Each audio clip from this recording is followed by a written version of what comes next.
this is us right here. Here's a bridge the Confederates burnt. That's why they had to raise the street. Every time they lose a bridge, they build the next bridge higher. But this is us. You're now in this little 1813 stone warehouse. The reason for all the Civil War activity is the river is exactly halfway between the two capitals. Exactly 50 miles north to D.C., exactly 50 miles south to Richmond. So the two armies met along the natural barrier, the river formed. It's Fredericksburg in 1862, and that's kind of what we're involved in now, is just recording the, not so much interpreting, but just showing you the, the remains of the Battle of Fredericksburg. This little 1813 stone warehouse. But we're going to talk about December 1862. Union General Ambrose Burnside, sideburns are named after him because he had the big bushy sideburns. He took over the Army of the Potomac, Union Army of the Potomac. He showed up here with 115,000 guys in December. It took 2 weeks for the bridges to get here. They floated them down the Potomac from Harper's Ferry, drug them across. Well, in the meantime, the Confederates dug in. They knew the whole Union Army was coming here.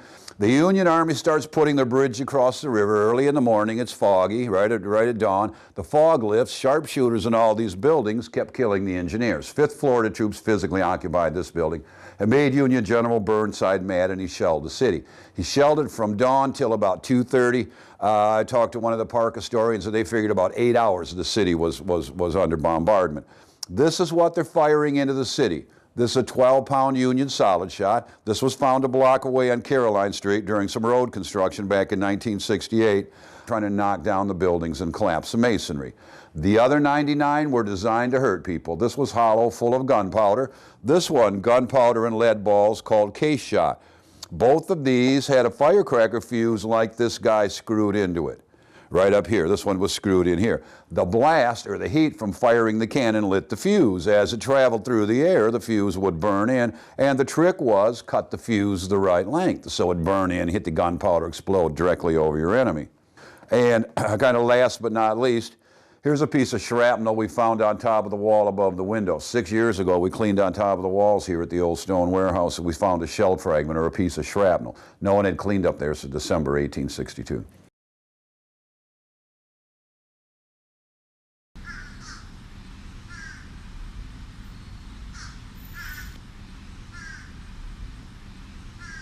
These are from the Union Army shelling the city, December 11th, 1862.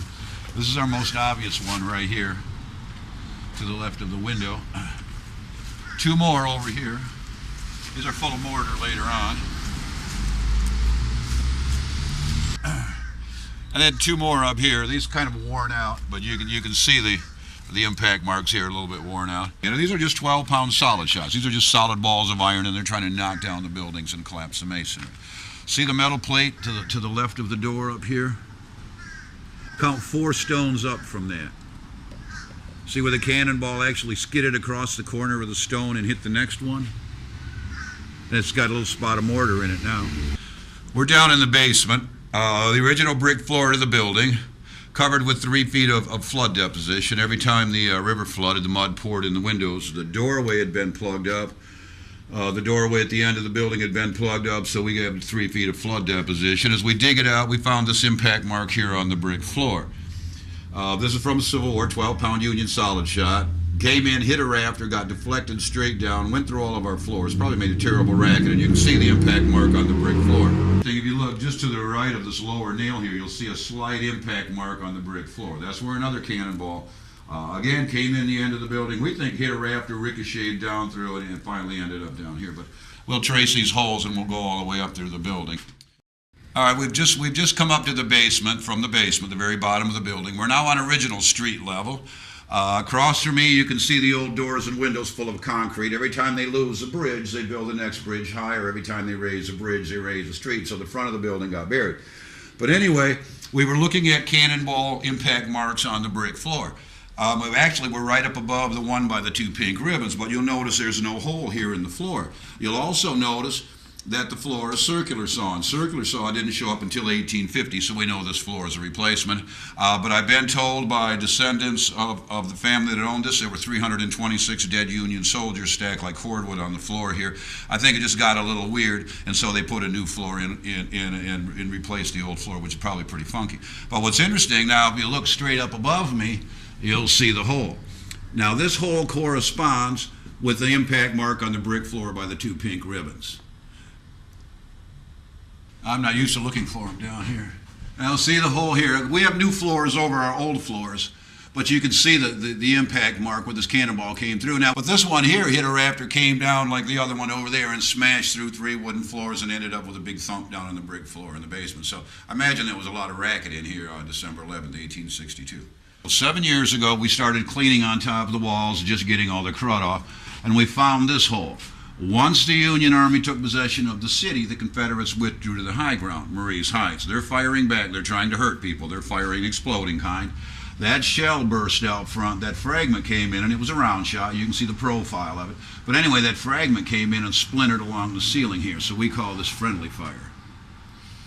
This one came in the gable end of the building, hit a rafter, put a big bend in the rafter, ricocheted down through the ceiling here. Now you can see we have new floors over our old floors, but this one corresponds with the hole that we saw on the floor below us, and then also all the way down in the basement we ended up, because we're now on the 3rd story, original street level, 1 floor below us, and then the basement. Now this is the other one. This one is the one that had the impact marked by the old pipe that drains water off the basement. This one came in, took a chunk out of the rafter, got deflected straight down. Again, new floors over the old floors, but you can see where this hole went through, and it goes all the way through to the basement. The cannonball came in here, and if you turn around, you can see where it went right out the front of the building.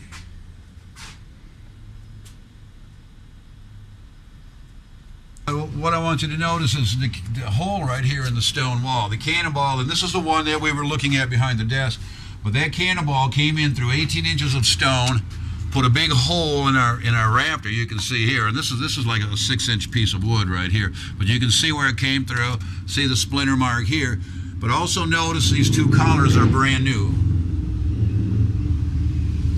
So this cannonball came through a rafter, took these 2 collars out, and then ricocheted down behind my desk. And this is the hole that we were looking at down behind my desk. That's where the cannonball ended up. This is one of the first cannonball holes we found in the building. And you can see where actually the cannonball came in the gable end of the building, hit a rafter, put a big bend in the rafter, ricocheted down through the ceiling. Actually took out 2 collars.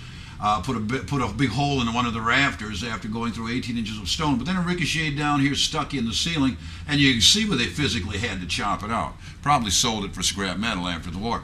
Now, when I have school kids go through the building, I always cite this as a classic example of the natural order of things. And back in 1996, the city hired somebody to put electricity in the building. Now, of all of the space all throughout here, where do you think they ran their wire? Right over our cannonball hole. Natural order of things.